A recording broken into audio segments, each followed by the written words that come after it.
Operation Sindoor ఏదైతే జరిగిందో దాని ద్వారా మన పొటెన్షియాలిటీ ఏంటి అనేది మనకు కూడా తెలిసింది.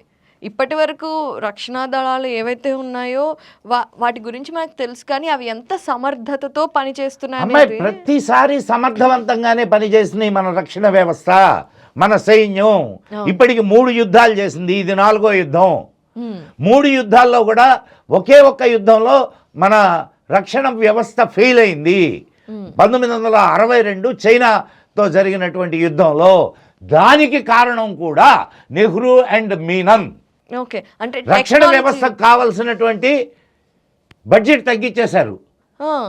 హిమాలయాల్లో పోరాడేటటువంటి సైనికులకి కనీసం బూట్లు, సరైన బూట్లు లేవమ్మా.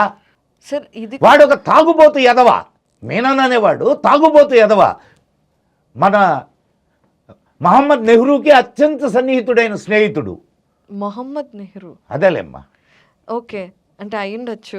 సో సార్ అప్పట్లో నేను ఇది కూడా విన్నాను, మన వాళ్ళు పోరాటానికి, మన ఆర్మీస్ ఫైట్ చేయడానికి రెడీగా ఉన్నా కూడా మేమైతే సపోర్ట్ చేయం, మీరు చేస్తే చావండి అని చెప్పి వదిలేశారట. ఏ యుద్ధంలో అమ్మా? పాకిస్తాన్తో మనకి కార్గిల్.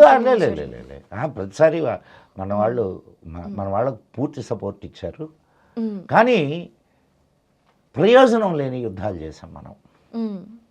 3 సార్లు యుద్ధం జరిగితే పాకిస్తాన్తో మనం పొందింది ఏమిటి? అదే, ఏం పొందలేకపోయాం. అవును. ఇప్పుడు ఫస్ట్ జరిగినటువంటి యుద్ధంలో కాశ్మీర్లోకి వాళ్ళు వస్తున్నారు, రైట్? దాన్ని తీసుకుపోయి మన నెహ్రూ గారు ఐక్యరాజ్య సమితిలో పెట్టారు. మేము ఐక్యరాజ్య సమితిలో తేల్చుకుంటాం, వీడి బొంద తేల్చుకునేది. వాడు చేసిన పెంట ఈ రోజు వరకు కడుక్కోలేక వస్తోంది దేశం. పీఓకే ఎవడి వల్ల పోయింది? అసలు దేశం 2గా చీలింది ఎవడి వల్ల? వీడి వల్ల. సార్ అప్పట్లో మరి ఎవరు ఇక్కడ ఈ విషయాన్ని ఖండించలేదు. ఇప్పుడు లాహోర్ వరకు వెళ్ళిపోయారమ్మా మనోళ్ళు. అవును. ఏది సెకండ్ టైము శాస్త్రి గారి టైంలో ఇమ్మీడియట్గా ఆపమన్నారు. తాష్కెంట్లో శాస్త్రి గారిని చంపేశారు. తాష్కెంట్ దీంట్లో తాష్కెంట్ ఫైల్స్ అనే సినిమా వచ్చింది, చూడండి తెలుస్తుంది. శాస్త్రి గారిని చంపేశారు. శాస్త్రి గారిని చంపి ఎవరిని తీసుకొని వచ్చారు? మళ్ళా సేమ్ ఏజెంట్స్. ఆమెను చంపి ఎవరిని తీసుకొని వచ్చారు? మళ్ళా సేమ్ ఏజెంట్స్. ఓకే.